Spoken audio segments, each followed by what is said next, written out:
We need to get him warmer. Is the heater close enough? Just a little more. He's shaking less now. That's my private number. Call it when you've reached a decision. We prefer this remains quiet. What if I told you the real monsters don't live in the woods? They sit behind polished desks, signing orders that kill without ever pulling a trigger. In the misty mountains of Monongahela, West Virginia, a gentle giant, over 7 feet tall, covered in gray-brown fur, lived hidden for 2 decades. He never attacked. He never harmed. And yet, the government hunted him like a beast. Here's the truth they never told you. Since the 1950s, authorities have known about 2 species. One violent, bloodthirsty, the other quiet, curious, almost human. And they chose to weaponize the violent ones, to eliminate the peaceful. Because the peaceful knew too much about us. This isn't folklore. It comes straight from the journals of Caleb Rowan, the last man who lived side by side with this creature, who called him Harbor, because sometimes a being seeks shelter, but ends up becoming one. Stay with us to uncover why this creature remembered a woman's name 6 years after seeing her once, what he carved into stone to mourn the people humans forgot, and the moment a government agent offered silence in exchange for land and legacy. And in the end, one hand on a human shoulder said more than any speech ever could. If you're still here, I'd love to know, where in the world are you watching this from? What's your name, friend? And how far do you think this story deserves to travel? Let's send a warm hello to every viewer out there. And if this story moved you even a little, hit like, subscribe, and help us build a community that believes Bigfoot was never the monster. Maybe he was just misunderstood. October mornings in Eastern Oregon carried a kind of silence you couldn't trust. The kind that sat on your porch rail like an old crow, watching you button up your coat with no intention of flying off. Mist slithered low across the 450-acre spread of the Cooper Brothers Ranch, curling around fence posts, hiding wheel ruts, swallowing whole the silhouettes of cattle just beyond the lower pasture. A frost had started to crack along the wood grain of the barn. Somewhere, a coyote barked once and then shut up like it knew better. Caleb Cooper wiped condensation off the inside of the window with his sleeve. He stood still a beat too long, listening. The house creaked, but it wasn't the house he was waiting on. 6:30. Mason would already be out back by the pump shed, fiddling with the generator or finding new ways to insult the cold. Caleb grabbed his worn Carhartt jacket from the hook, adjusted the brim of his hat low over his brow, and stepped outside into the thick breath of October. The barn was quiet, too quiet for a place that held livestock. Caleb passed by the rust-red tractor, its engine block sweating under the tarp, and took the back trail toward the equipment shed. There were no birds this morning. That was the first sign. The second was Mason standing by the old tool shed door, spinning the padlock in his hand like he didn't trust it anymore. "You lock it last night?" Mason asked without turning. Caleb didn't answer right away. The lock was new, heavy-duty, double clasp. Too much for a shed nobody used. "Yeah," he muttered. Twice. "Still felt like it shifted," Mason said. "Like something pulled on it." "Wind?" Mason gave a dry chuckle. "Hell of a wind to need a reinforced deadbolt." They didn't talk much after that. Mason went to check the water lines, muttering to himself about insulation, while Caleb hung back by the shed. He knelt by the lock, ran his fingers along the wood where faint splinters fanned outward. Pressure, inward. Something had tested it. Then it came again. 3 soft knocks, not on the door, not on wood, stone. Somewhere just beyond the shed, in the tree line, came a rhythm Caleb hadn't heard in 2 decades. Tap, tap, tap. A pause, then silence. A language too old to be written, but not forgotten. His hand went to the brim of his cap, not a greeting, a signal. He tipped it forward once. Deliberate. Quiet. Then stood. No wind, but something enormous shifted deep among the pines. The mist swallowed its shape, but not its shadow. Harbor was watching. Caleb didn't follow. Not yet. The morning passed like a slow leak. Chores, fence checks, repairs that never quite got finished. But his mind kept pulling backward. Not just to the knock, but to the year it started. 1963, the year the blizzard nearly killed them. He was 13 then. Mason, 17. And that night, that night, they'd followed a stupid dare into the wrong canyon just as the snow came down sideways. White, fast, hungry. Caleb remembered screaming for his brother, and then nothing, cold in every direction. And then something warm. Arms, thick, furred, breath like fire. He hadn't seen the face, just the shape. A shadow carrying him, dragging Mason, digging a pit, shielding them with its own body. His teeth had chattered until they bled, and still that thing held them under the snow, humming low like a lullaby he didn't understand. By morning, it was gone, and all he remembered was the sound it made trying to speak. Ha. Bo. Ha. Boar. That name had followed him for 20 years like a secret itch, until Harbor came back. Not often, not close, but there, always just beyond the fog line. And this morning, that knock meant something had changed. By mid-afternoon, the sky had thickened. Not storm thick, but the kind of pale gray that swallowed color. Caleb was fixing the fence post by the lower ridge when he heard the grind of tires on gravel. Not from town, from the county road, where nobody came unless they were lost or meant to be found. A convoy of 6 vehicles rolled in, 2 pickups with covered beds, 1 boxy van painted white with a fake logo. Geological Survey, it claimed. And then a Humvee, not green, not tan, charcoal black, with antennae that twisted like they were listening for things no one else could hear. A man stepped out first, pressed slacks, windbreaker zipped to the throat. His smile said neighbor. His boots said command. Major Pierce, he said, offering a hand too clean for this dirt. Caleb didn't take it. Mind if we do a little poking around? Got reports of unusual seismic activity in these parts. Might be shifting bedrock, might be gas. You know how Oregon is. Don't think the ground's changed much in 20 years, Caleb said.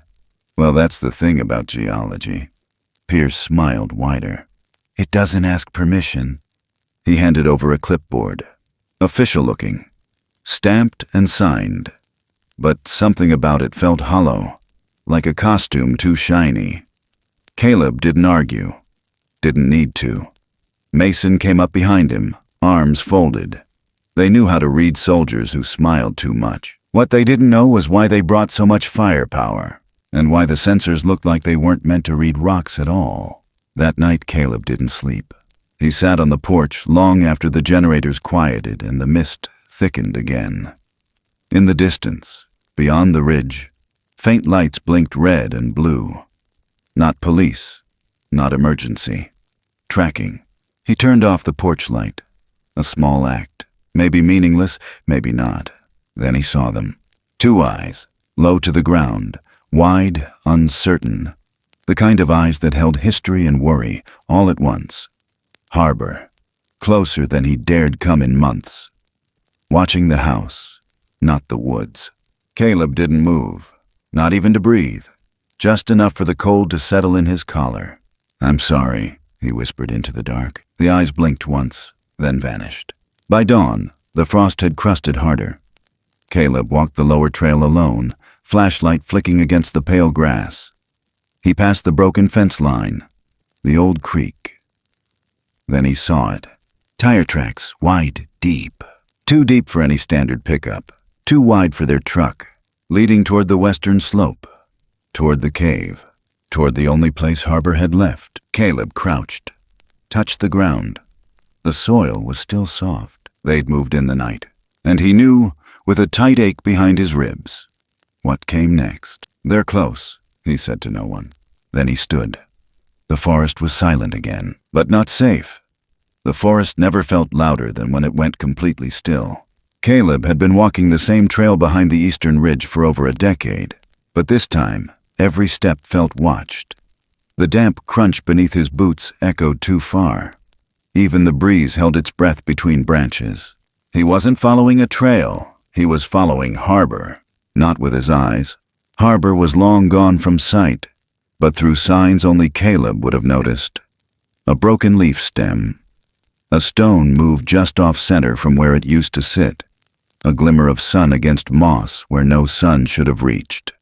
Harbor was guiding him, not hiding. They hadn't spoken, not really. But after the knock on stone the day before, after the shadow moved through fog like something half-remembered from a fever dream, Caleb had known what it meant. He'd waited until sunrise. Then he'd packed light. No gun, no rope. Just trust. And Harbor was trusting him back. That meant something. The forest began to change near the old ravine. Trees grew tighter together. The light thinned into slats. Lichen clung to bark like warnings. Caleb hesitated at a downed log until he heard it again. The faintest footstep, but not his. Then something incredible happened. A shape ahead paused, waited, and when Caleb caught up, Harbor didn't vanish. Instead, the massive figure turned slightly, enough for one shoulder to drop, and in a gesture so deeply human, it stilled the breath in Caleb's throat. Harbor touched his shoulder. It wasn't a firm grip. It didn't linger. Just a graze. Fingertips the size of river stones brushing his jacket. Then Harbor walked on, and Caleb followed, shaken by how much that simple contact meant. Trust wasn't built in a single morning. This had been brewing for 20 years. They came to a cliffside. At first glance, it was nothing more than a craggy outcrop, jagged with frost-worn granite. But Harbor stopped, reached out, pressed his wide hand against a slab almost 12 feet tall. The stone groaned, ancient and tired, and with the slow slide of something older than memory, it shifted open. Not much, just wide enough. Caleb ducked inside. The air changed, cold, still. No birds here, no sound but his own boots touching stone and the soft shuffle of Harbor's steps behind him. It smelled like dust and pine resin and something faintly sweet, like cedar left out in rain. Light filtered in from tiny holes above. Vents, natural or carved, Caleb couldn't tell. But what it revealed stopped him dead. The chamber was massive, not in size, but in weight. The stone walls rose unevenly, alive with carvings. Not random scratches, not vandalism, stories, etched into layers like rings on a tree. Images of families, tall, furred creatures with eyes like Harbor's, standing beneath trees, arms touching. Then others, thinner, taller, darker, holding weapons, bone spears, clubs sharpened with rock and teeth, and between them, humans. At first, humans were standing with the gentle ones, but then, over time, they shifted. Caleb walked closer. A figure held a firearm, primitive, maybe Civil War era, aimed not at the dark beasts, but at the gentle ones. The betrayal was written in stone, literal history carved by those who had no written language, but remembered more than any book ever could. He moved along the wall, tracing the stories. Harbor stood nearby, not watching the carvings, but watching him. One particular panel caught Caleb's eye. A small bone, encased in what looked like dried hide, was tied into a groove beneath the image of a child. The figure beside the child had Harbor's shoulders, his build, the tenderness in how he was drawn. Harbor reached down and lifted the bone bundle with care, unwrapping it slowly. Inside was a piece of bone no longer than Caleb's pinky. It wasn't just any bone. It had been part of someone Harbor loved. Harbor touched his chest, then tapped the carving.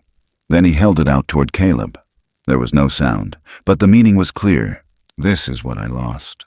It was the most sacred kind of grief, one that asked for no comfort, only witness. They moved deeper. The second chamber was narrower, colder. Carvings here were rougher, angrier. Creatures with thick, gnarled limbs and wide jaws bared in screams. The black-furred ones. Caleb felt it in his gut. These weren't of Harbor's kind. They were different, violent, and multiplying. Harbor pointed at a set of lines beneath one scene. A depiction of a mountain ridge, a river, and symbols marking the land. He picked up a shard of stone and began sketching in fresh dust. A line tightening, a circle shrinking. Then he looked up. Caleb understood. Their land was vanishing, squeezed from every direction. By humans, by machines, by the dark cousins who didn't want peace. This chamber ended with a single unfinished carving. A human standing side by side with one of Harbor's kind. No weapons, just hands outstretched, one reaching to the other. The figure of the human was sketched but incomplete. A face unfinished, like it was waiting to be decided. That was when the sound reached them. Distant, metal scraping rock. A mechanical groan echoing through the lower canyon. Caleb froze. Harbor's breath quickened. The sound came again. Closer. A dragging noise. Steel on stone. Chains. Something was being pulled, or someone. They were coming. Caleb backed toward the entrance, heart pounding now. Harbor turned and placed the bone bundle back in its resting place. A kind of farewell. Outside, the sky had begun to dim. The mist was rolling back in. Shadows grew longer. Caleb stepped through the stone door just as Harbor pulled it shut behind them, pressing hard until the stone clicked into place like it had never moved at all.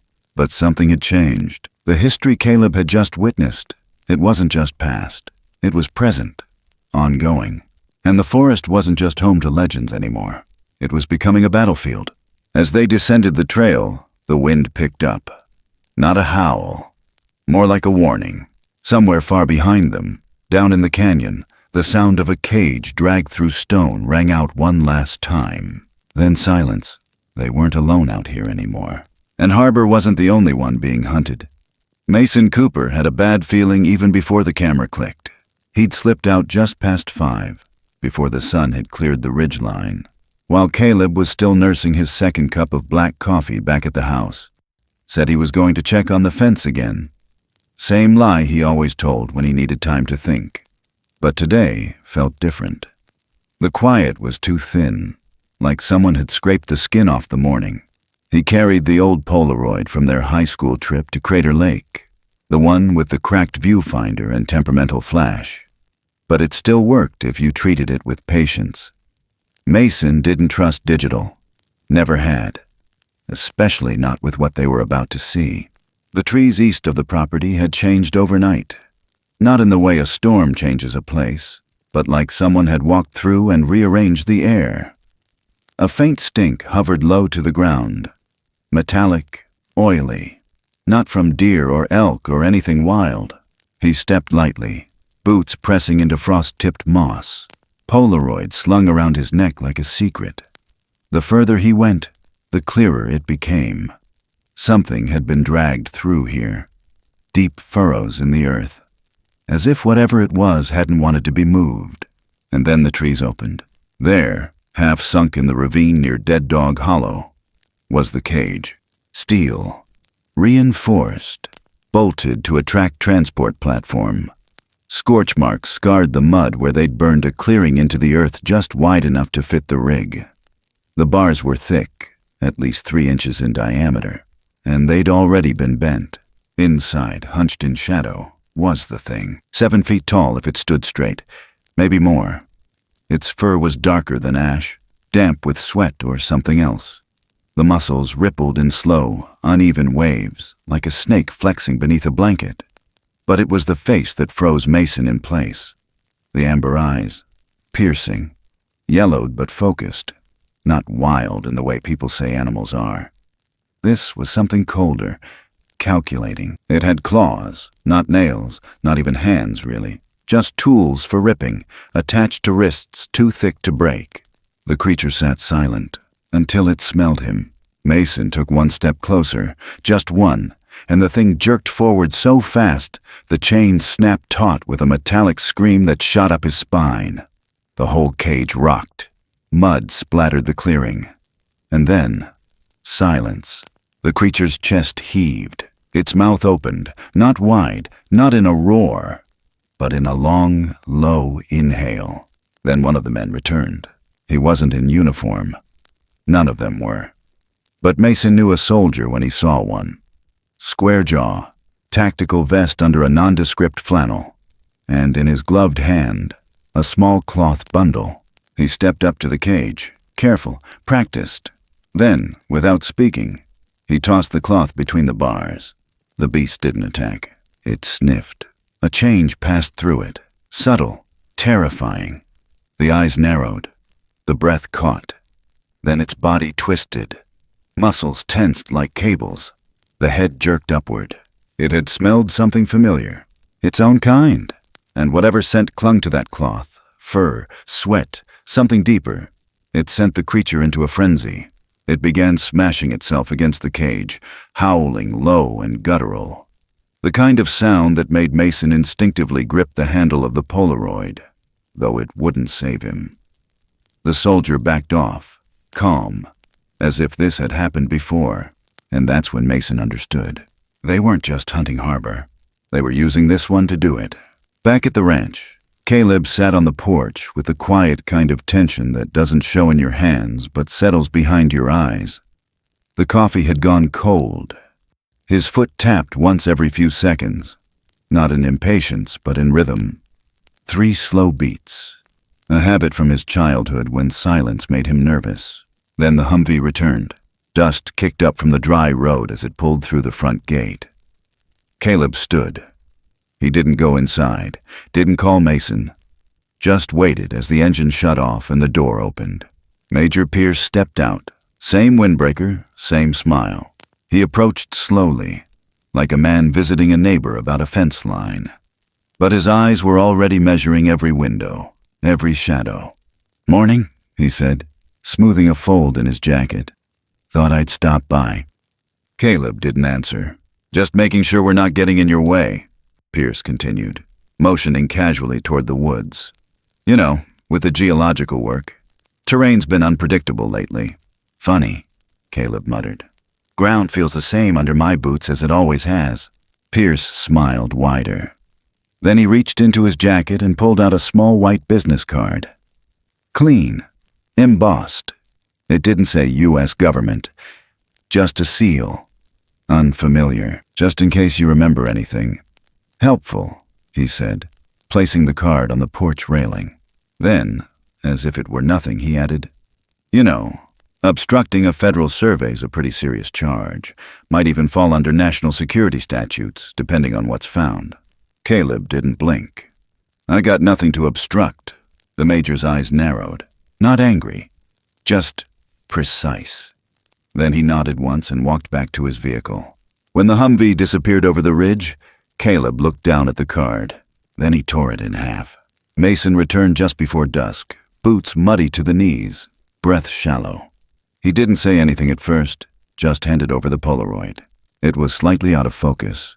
The bars blurred, light flare in the upper corner, but the shape was unmistakable. And in the center, those eyes. Caleb studied it for a long moment. "That ain't harbor," Mason said. "No," Caleb answered. "But it sure as hell's been trained to find him." They both knew what this meant.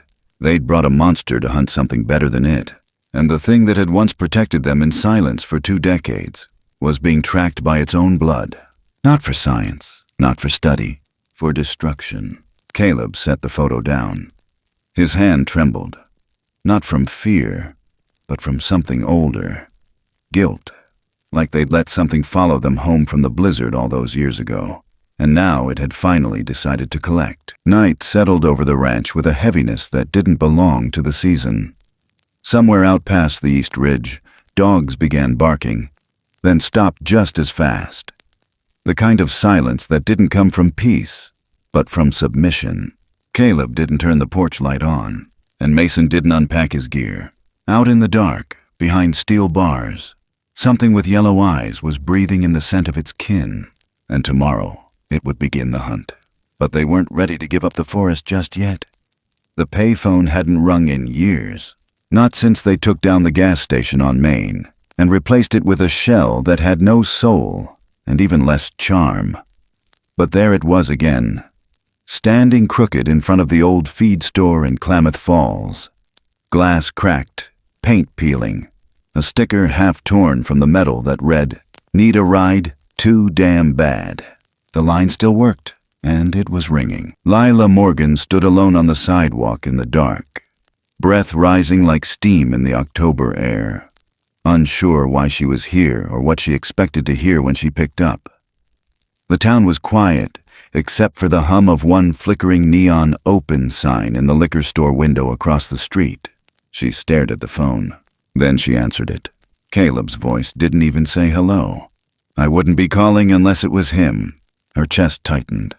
She turned away from the street, blocking the wind. He's still alive? Yes, and I think he needs help. The line crackled.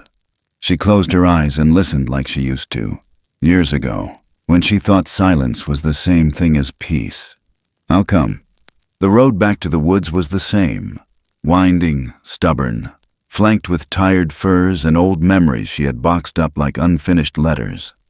She hadn't set foot past the county line since 1977, not since the research project collapsed, not since she saw the shape of something in the trees that made her question everything she thought she knew about the world and her place in it.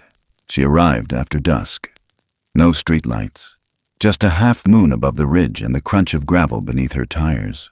Caleb met her by the fence. He hadn't changed much, maybe a little more quiet in the eyes, but the same heavy presence, like a man who'd learned how to carry the weight of things without setting them down. You look tired, he said. I am, she replied. You? Always. He motioned her to follow him. He's been near the edge of the property, watching. Why now, she asked. Caleb didn't answer right away, just kept walking, past the barn, through the grove, until the trees opened slightly to a clearing washed in moonlight. And there he was, Harbor. He stepped forward with care. Not fear, not menace. His frame massive against the line of pines, but his posture low, almost cautious. The silver in his fur caught the light. His breath steamed the air. His eyes, still amber, still unbearably kind, never left hers. Lila froze. Her instincts, honed from decades in wildlife study, told her to back up, to not make eye contact, to reduce her silhouette. But something else, deeper and older, kept her still. Then Harbor did something she did not expect. He knelt, and slowly, gently, he opened one wide hand. Inside was a stone, flat, smooth, carved with the shape of a bird. Not crude, not accidental. A robin, wings stretched, etched with the same lines she used to draw in her field journal. She felt her breath catch. In 1977, she'd sketched that bird into the dirt near a stream bed, on the day her old team went missing. On the day she thought she'd hallucinated a creature that shouldn't have existed. No one believed her, not even herself. But Harbor remembered. He pointed at the stone, then at her, then brought his hand to his chest. Lila, he rasped. The sound cracked, broken by a throat not made for speech. La. She didn't realize she was crying until she tasted salt. Caleb stepped forward, placing a hand on her shoulder. Harbor lowered his head, not in submission, but as a gesture of offering, of recognition. She took a step forward. Her hand trembled. She didn't touch him, just stood near enough to feel the warmth coming off his body like a furnace. She could smell pine and moss and something faintly like smoke. You kept it, she whispered. He exhaled slowly, a sound like the last chord of an old song. She didn't need more proof than that, but she knew others would.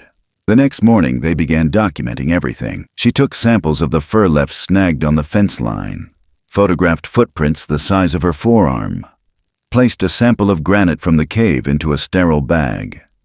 Caleb didn't say much. He just followed, keeping watch on the tree line, as if expecting the silence to break at any second. And he wasn't wrong. By late afternoon, the radio started to crackle. Static. Then a voice, piercing and clipped. This is Major Pierce, broadcasting on Open Channel 6. All personnel hold position. Subject Alpha presumed dangerous. Potential fatalities confirmed. Lila stiffened. He's talking about Harbor. Caleb's jaw clenched. He's lying. They returned to the house. Lila's hands moved fast, organizing notes, labeling slides, reviewing audio. She was back in her element. For a brief moment, she almost forgot how close the danger was. Until the radio crackled again. Subject Alpha has been linked to at least 20 fatalities over 4 decades. Per internal report, skeletal remains, 7 confirmed, recovered in cave system near Ridge Point Delta. Directive, termination approved under Wildlife Hazard Protocol. The room went still. Lila turned toward the open window. Harbor stood outside, beyond the tree line, just barely visible through the golden light of a sinking sun. He didn't move. He didn't need to. He heard everything. She stepped outside, her boots crunching over dead pine needles. "Harbor," she called gently. But he didn't come. He turned and walked back into the trees. Not running, just gone. She didn't follow. Inside, Caleb watched her from the doorway. "You believe them?" he asked. "No." "But you're not sure." "I'm not sure why he never told me. Maybe he didn't think you'd stay if he did." She lowered her head. There were no bones, no blood, no smell of death. Only that chamber, silent, reverent, filled with things that weren't taken but kept. Laid out with care. A locket, a child's shoe, a pair of broken glasses. As if someone had found them too late and tried to say sorry the only way they knew how. Lila sat at the table, hands folded around the camera. "If we can classify him as endangered," she said slowly, "he can't be hunted. Not legally. You think paperwork's gonna stop him?" "No, but it's something. It's a start." She glanced back toward the woods. "I need to finish the file. I need more samples, a better image, genetic trace, something that says he matters in their language." Caleb nodded. "Then we better hurry." But outside, hidden in the curve of the trees, Harbor was already preparing for a kind of silence that couldn't be broken with science, and the forest was holding its breath again. The cave didn't look any different. Same jagged mouth tucked behind the cedar brake. Same thin drift of mist curling down from the ridge above it. But this time, the air carried something else. Not fear, not danger. Something heavier. Lila paused at the entrance, boots pressed into the soft dirt, eyes adjusting to the low light bleeding from behind her. She knew what caves could be. Hiding places, homes, graves. But this one didn't warn her. It waited. Harbor was already inside. Caleb followed close behind, flashlight lowered, beam tilted downward as if even the light didn't want to disturb what they were walking into. The stone walls closed in tighter the deeper they went, swallowing sound, absorbing the snap of twigs beneath their feet, and the uneven breath Mason tried too hard to steady. They didn't speak. Far below the mossy ridgeline, the chamber opened slowly, like lungs remembering how to breathe. The first room was colder than she remembered. Moisture clung to the walls in slow rivulets, tiny droplets catching the light in sharp silvers. The air was still, dense, and quiet enough to make your ears ring. Then she saw it. Not a shrine, not an altar, just a space, carved patiently into the rock, where items had been laid out with impossible care. They weren't treasures. They were memories. A faded wallet, a child's scarf, a broken harmonica with one reed missing, a pair of cracked reading glasses folded neatly on a smooth, flat stone. All arranged not in piles, but in small clusters, like someone had tried to give each story its own corner. Lila stepped closer.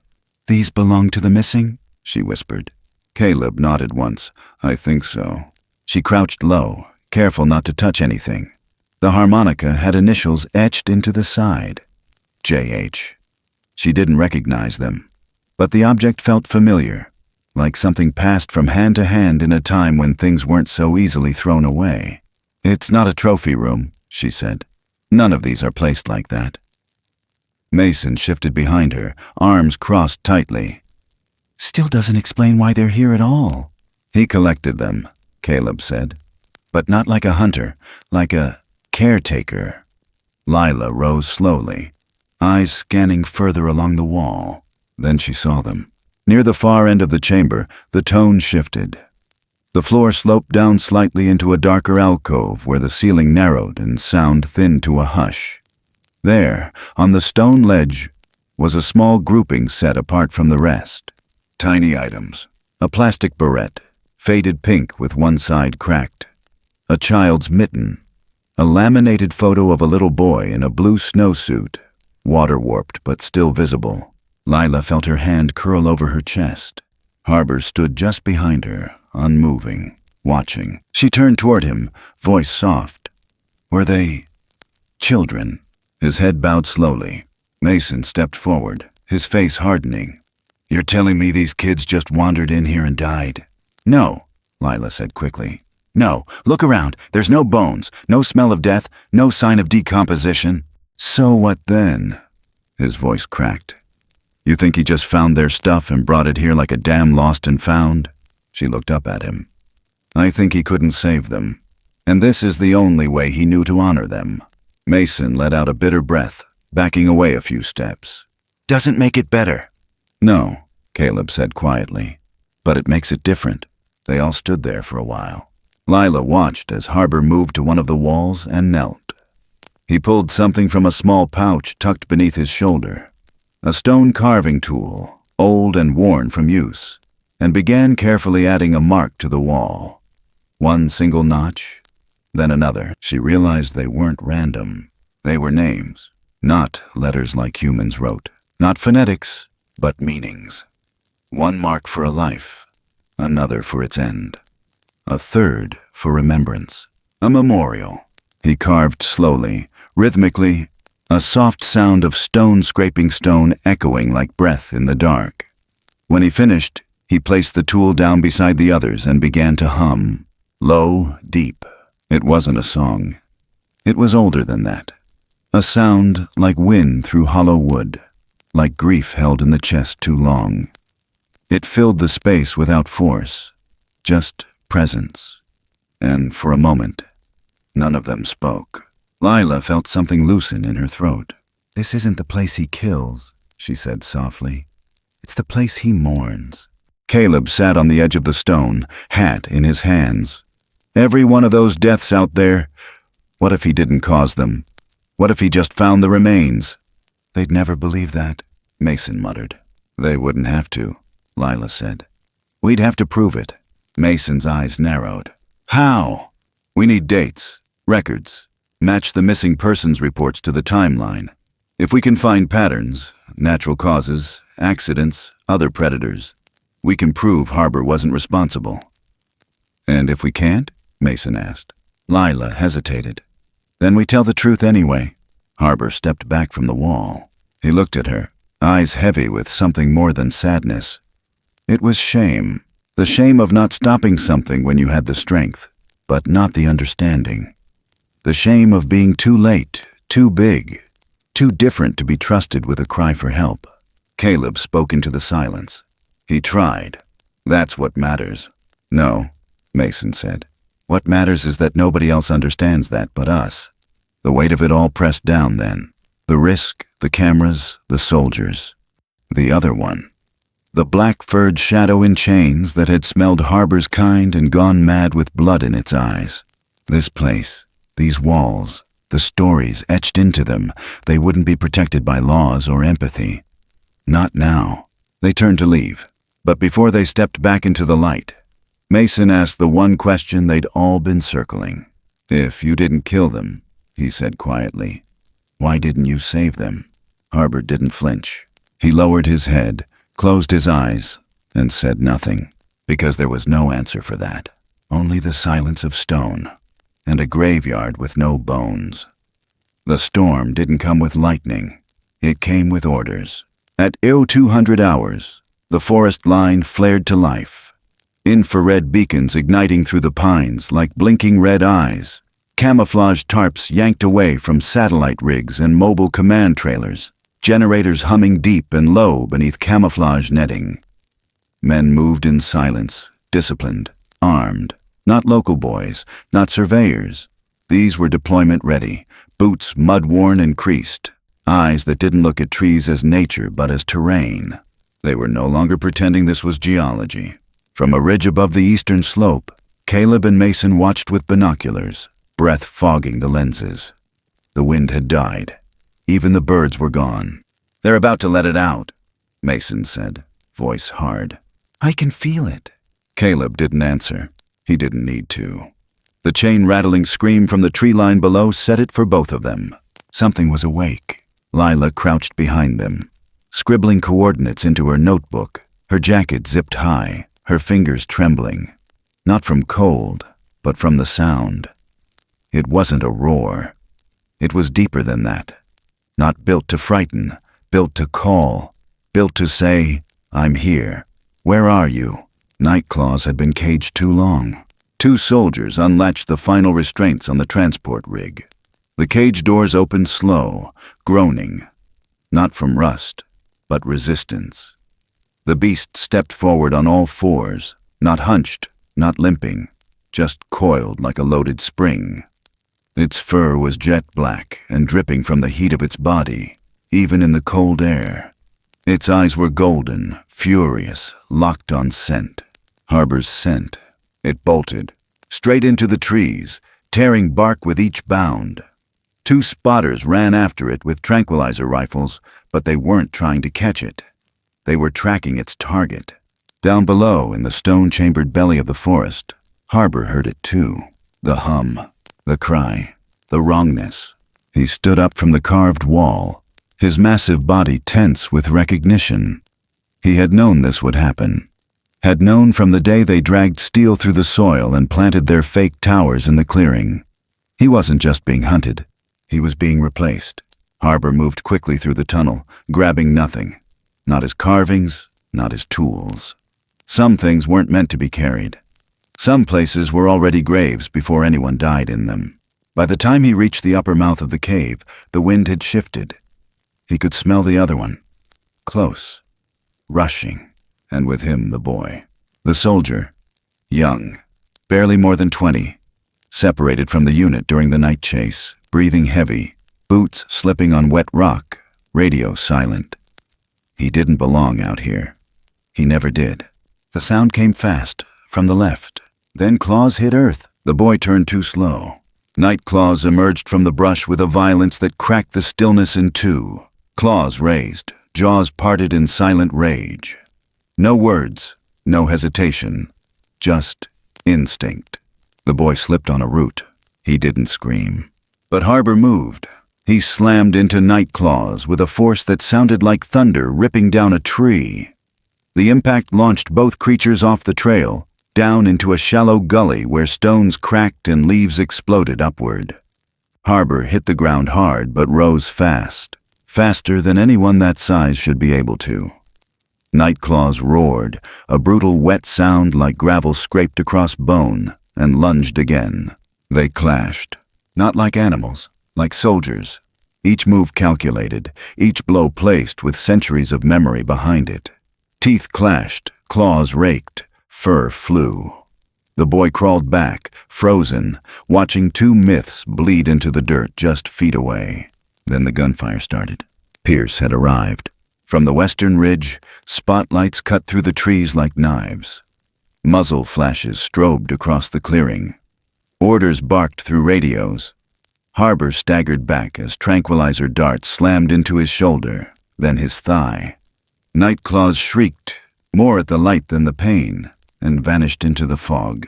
The boy cried out, "Don't shoot! He saved me! He—" A hand dragged him back. Another soldier, another order, another lie already forming. Harbor stumbled to one knee, vision swimming. And then he did what no one expected. He didn't run. He stood tall, faced the lights, faced the guns, and let them see his face. Not a monster, not a myth, just something that bled and tried and failed and still stood. Pierce raised his weapon. A rifle, not a dart. His voice calm, cold.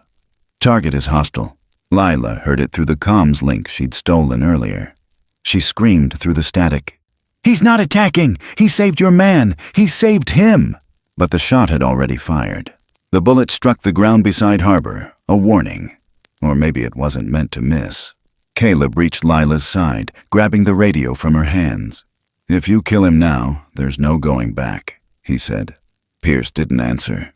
The line went dead, and in the clearing, Harbor turned once, looked toward the cave, then vanished into the dark. Gone. Not dead, but wounded, and not just in the body. Later that night, the official report would read, "Unidentified creature displayed hostile behavior toward federal personnel. Termination authorized under Protocol 9. Subject fled. Reacquisition pending." It would not mention the young soldier shaking behind the tree. It would not mention the voice on the radio begging them to stop. It would not mention the moment when two beasts clashed and only one chose not to kill. But the forest would remember, and so would those who watched it all. Breath held, hearts breaking, for what was lost, what was betrayed, and what might never come back. The silence after a gunshot has its own shape. It doesn't disappear. It settles. Lila hadn't spoken since the moment Harbor vanished into the dark. Not even when Caleb tried to tell her he might still be alive. Her voice had folded in on itself, as if any word she said out loud might cement the truth she was running from. The sky had begun to pale, a bruised kind of dawn crawling over the ridgeline like something wounded and ashamed of showing its face. She sat on the porch steps now, wrapped in the thick coat Caleb had thrown over her shoulders earlier. Her hands held a folder, the kind the government used to stamp secrets closed. But this one wasn't sealed anymore. She had pried it open while the others slept, or pretended to. She read it through once, then again. Then she knew. They had always known. A low breeze shifted through the trees. The birds still hadn't come back. Inside, Mason paced, back and forth like something caged, his boots leaving damp marks on the floor. He didn't bother hiding the way his fingers twitched when they passed the window. Every time he glanced outside, he half expected to see a body being dragged out of the woods or a flash of amber eyes that never came. He stopped by the table where Lila had laid out the photos. Prints from the cave, the memorial stones, the child's mitten. A satellite shot of the command outpost, blurry but damning. The report she'd copied by hand in the dark, listing the date and time of every confirmed fatality in the forest over the last 40 years. 17 of them, but the part that broke him open wasn't the numbers. It was the margins. Handwritten notes in military shorthand, clearly marked. Allow retrieval by subject beta, black fur, to maintain narrative threat level. They weren't hunting Harbor because he was dangerous. They were hunting him because he wasn't. Mason gripped the edge of the table hard enough to leave fingerprints in the dust. His chest burned, his ears rang. He slammed a fist down, not for the sound, but for the weight of it. Something real, something final. Caleb looked up from the corner. He'd been quiet too, but not distant. More like he was measuring each second for its worth. He stood and walked over. "We have enough," he said. Lila didn't look up. "Enough for what?" "To bring the whole damn story down." "No." Her voice was quiet, but sharp. "We don't bring anything down. We bargain." Mason turned to her. "You want to deal with Pierce after what he did? He has power. We have truth." She unfolded another page. "But he has the rifles." "We've got a name now," Caleb said. "Proof. We can go to the press, blow this wide open." "And Harbor dies in the process," Lila snapped, finally meeting his eyes. "He doesn't survive a public trial. Not with what they've already staged. Not with the monster they painted him to be. Even if he walks free, he'll never be safe again." She stood. Her body shook with more than cold. "We don't save him by telling the world. We save him by taking him off their board." Caleb didn't speak. Mason exhaled hard. "What are you saying?" "I'm saying we make them an offer," Lila said. "We give them silence. We walk away. But we set the terms." The room went still. In the distance, a hawk cried once. Short, flat, then nothing. They met with Pierce 2 hours later. The meeting took place in an abandoned ranger cabin halfway up the north slope, stripped of furniture, bare windows clouded with old soot. No chairs, no ceremony. Just 4 people and a folder that could change everything if it ever reached the wrong hands. Pierce stood calm, still wearing that government-washed smile. But this time, it didn't reach his eyes. "You've come to your senses," he said without needing confirmation. Lila laid the folder on the table between them. "We have documentation, first-hand photos, biological samples, signed logs that contradict your official death reports, witness statements from your own men. You can discredit us, but it'll take time. And if any of this leaks before you do, you'll lose control of the story." Pierce didn't blink. "We know you were using subject beta to create a behavioral template. We know you seeded items from dead hikers near Harbor's territory to associate him with the bodies. We know the 7 skeletons found in the cave were never examined by an outside coroner. We know." Caleb stepped closer. "And we know Harbor saved that soldier's life." For a long time, Pierce said nothing. Then he sat. His voice was level. "You want to protect it." Lila corrected him. "We want to protect what's left of him."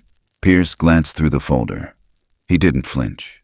Not even when he saw the satellite photo that clearly showed heat signatures from 2 distinct bipedal forms moving apart, the moment Nightclaws fled and Harbor shielded the soldier. "You're not the first ones to see too much," he said. "Most don't make it this far."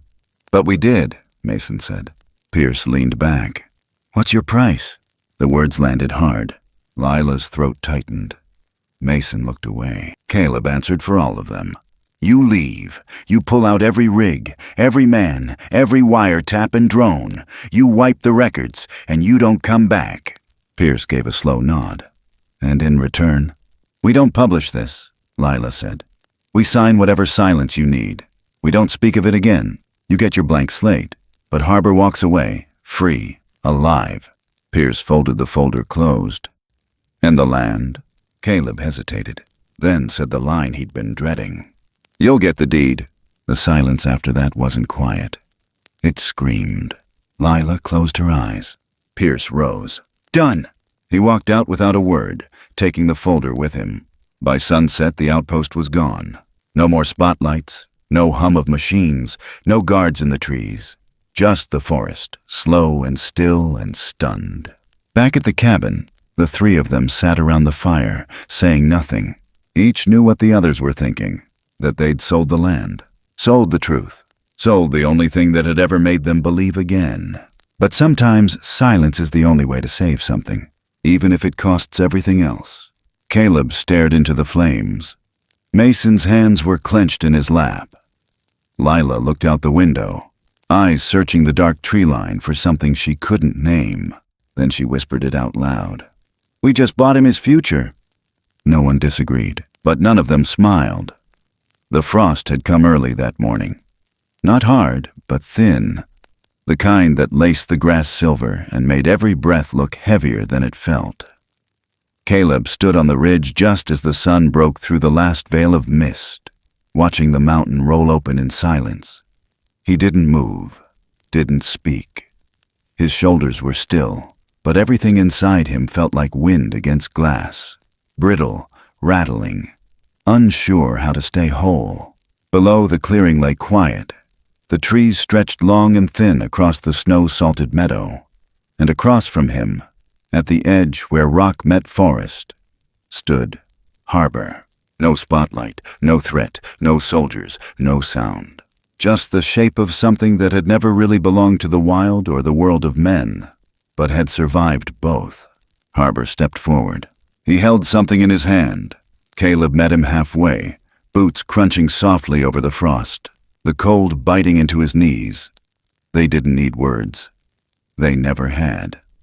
What was between them had never been written. It had been earned, in silence, in glances, in the space between gunshots and quiet forgiveness. Harbor reached out.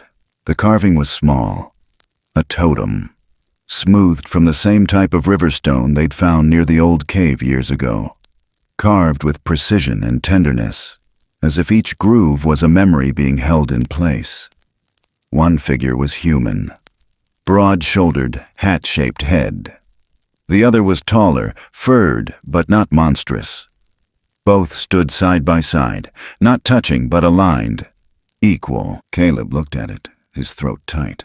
Harbor nodded once, not as goodbye, as gratitude. Lila stood a few steps behind, her breath trembling. The wind caught strands of her hair and tossed them across her face, but she didn't move to fix them. She watched as Harbor turned to her, slow and heavy, like someone who'd been walking with too much weight for too long. He stepped forward and held out his arm. She didn't flinch this time. She raised her hand and placed it against his wrist. Warmth. He pressed his forehead gently against hers. No words, just breath. Then he stepped back. Lila's eyes welled, but she didn't cry. Not like before. She had already mourned him once. Now she was letting him live. Harbor turned toward the slope that led back into the deep part of the forest. The part no trail had ever mapped. The part not even the oldest rangers dared to wander. For a moment, his silhouette caught the edge of the sunrise and cast a long shadow across the snow. Then he was gone. Mason didn't say much that morning. He never really did when things got too big. He sat on the bed of the old pickup, thermos in one hand, map in the other. His eyes didn't follow the tree line. They stayed on the road. Not because he expected anyone, but because there was no one left to expect. "I'm leaving," he said, not looking at them. Caleb nodded. "Where to?" "South, maybe Arizona, maybe back to that orchard near El Paso." Lila stepped up beside him, her voice softer than usual. "You'll hate the heat." Mason almost smiled. "Might be time I learned to live with it." They didn't hug.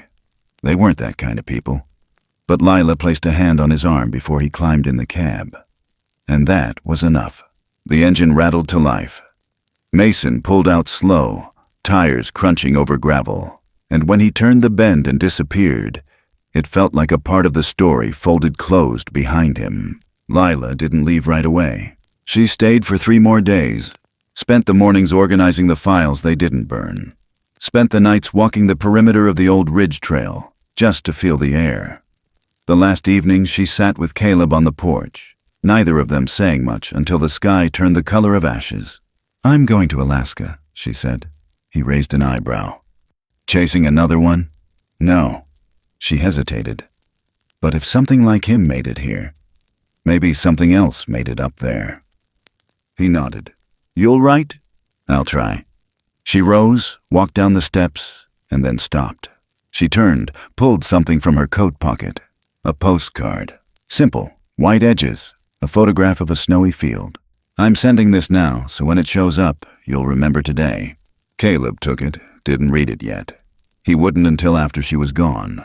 The next morning she left before sunrise. He watched her taillights vanish without stepping off the porch. Then he went inside.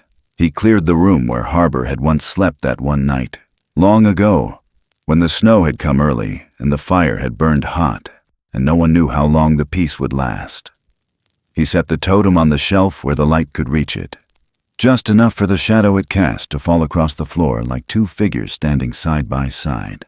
That night he lit a single candle. He didn't know why. Maybe to remember. Maybe because silence needs something warm to sit beside. 3 weeks passed. Then, one afternoon, the postcard arrived. He didn't open it at first. Let it sit on the table while he chopped wood, fed the chickens, walked the south fence.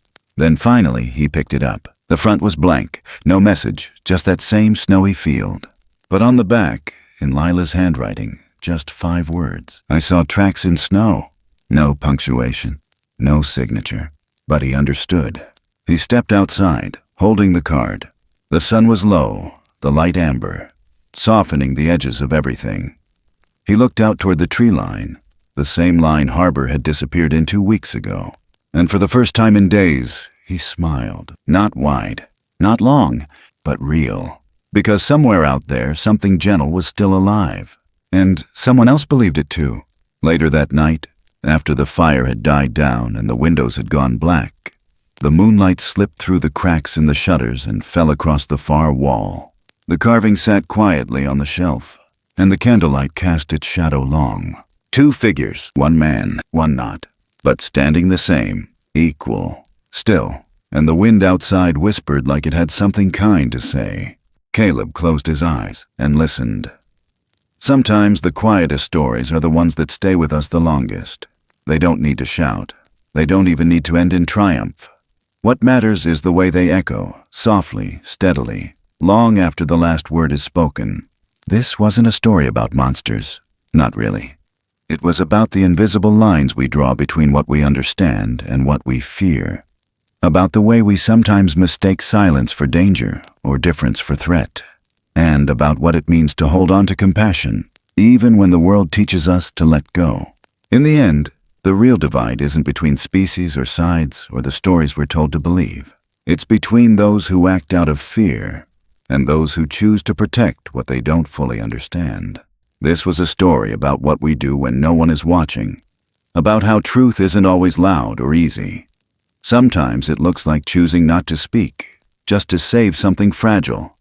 Sometimes it means letting go of what you love so it can live in peace, far from the noise, far from the need to be explained. Some truths live better in the quiet, and in that quiet, there's a reminder that kindness is never wasted, that dignity can exist even in exile, that love doesn't always look like rescue.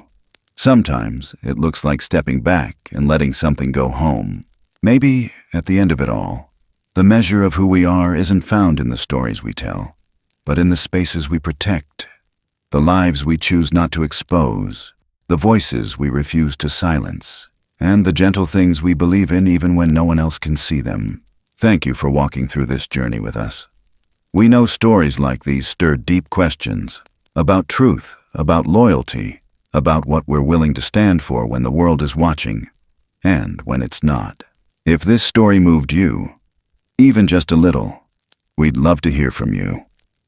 Share your thoughts in the comments below. What stayed with you? What made you feel? What you're still thinking about now? And if you haven't already, consider subscribing to our channel. It helps us continue telling stories that linger in the heart long after they end. Until next time, may we all keep listening for the quiet things.